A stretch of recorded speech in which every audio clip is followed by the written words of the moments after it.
Hola! Toleleje, toleleje. Kunin at basahin, kunin at basahin.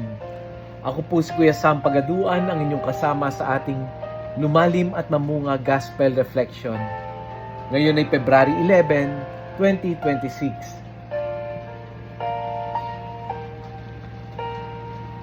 Ang mabuting balita ng Panginoon ayon kay San Juan, chapter 2, verse 1 to 11.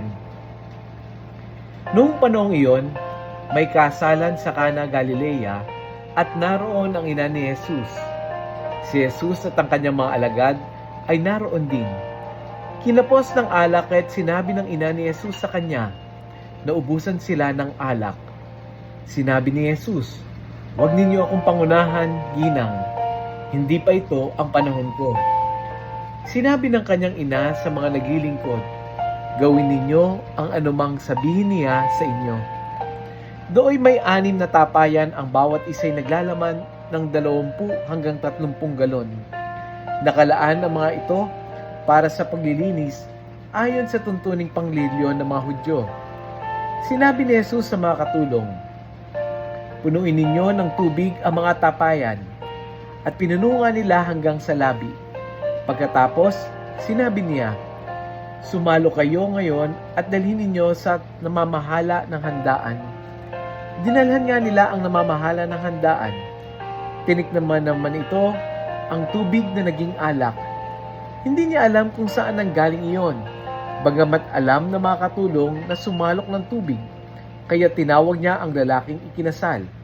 Sinabi niya rito, "Ang una pong inihahain ay ang masasarap na alak. Kapag marami nang nainom ang mga tao, saka inihahain ang mababang uri, upang ngunit ipinaghuli ninyo ang masarap na alak." Ang nangyaring ito sa Cana Galilea ay siyang unang kababalaghang ginawa ni Jesus. Sa pamamagitan nito'y inihayag niya ang kanyang kadakilaan at nanalig sa kanya ang mga alagad. Ang mabuting balita ng Panginoon.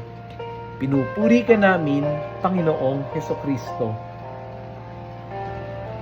Sa gospel natin ngayon, kakaiba yung tagpo. Walang may sakit na pinagaling, walang patay na binuhay, walang tensyonadong diskusyon sa mga Pariseo. Ano yung eksena?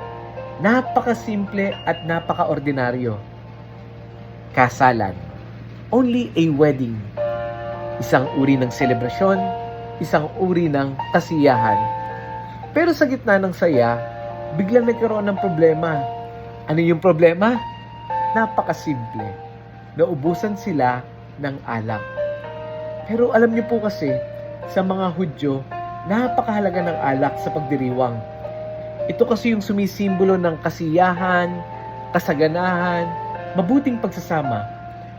Kapag naubusan ng alak sa isang handaan, kagaya dito, alam niyo po, parang sinira mo na ang buong selebrasyon.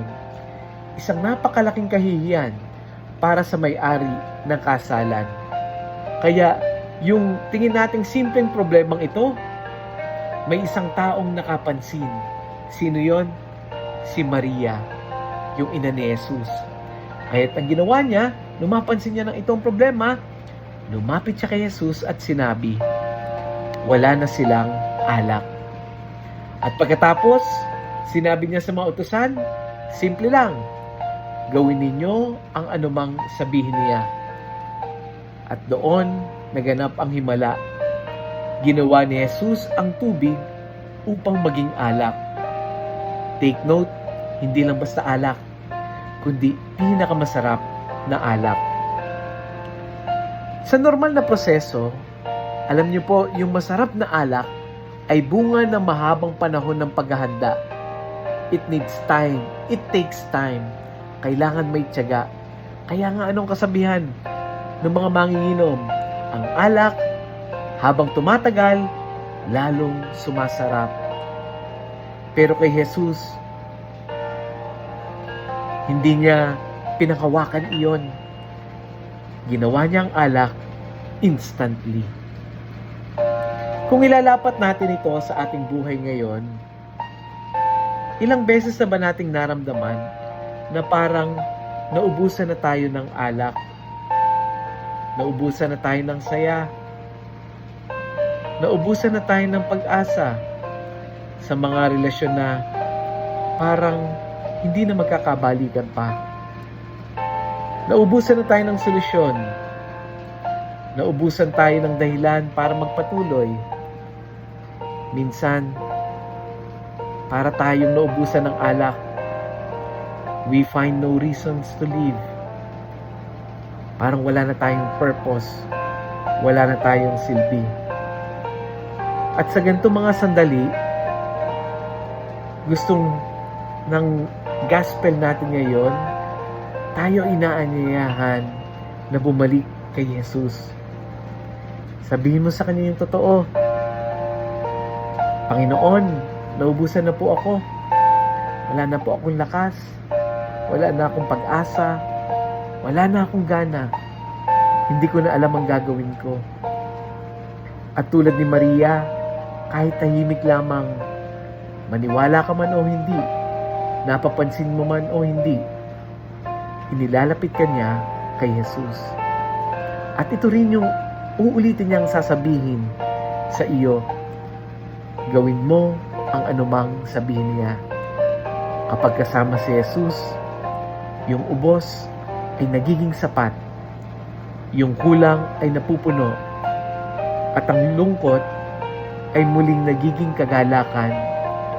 Kaya niyang gawin ito instantly. Let us pray. Panginoong Jesus, Ikaw ang Diyos na kayang magbigay ng bagong alak sa aming mga pusong naubusan na. Kapag kami pagod, kapag kami sugatan at nawawalan ng pag-asa, turuan mo kaming lumapit sa iyo na may pagtitiwala at kababaang loob. Tulad ni Maria, gabayin mo kami upang gawin ang anumang sinabi mo. Punuin mo muli ang aming buhay ng kagalakan, pag-asa, at bagong simula. Amen. May kakilala ka bang isang taong pakiramdam niya ay ubos na? Ubos na ang lakas, ubos na ang pag-asa, ubos na ang saya. I-share natin yung audio gospel reflection na ito. Share natin ito sa ating mga GC, sa ating mga kaibigan, sa ating mga kapamilya, kaklase, katrabaho, kamag-anak. Minsan yung pag-share ay nagiging paraan para may taong muling makaramdam na may pag-asa pa. Muli, ako po si Kuya Sam Pagaduan, laging nag-aanyaya. Halina, tayo ay lumalim at mamunga, lumalim sa pananampalataya at mamunga ng mabubuting gawa. God bless us all.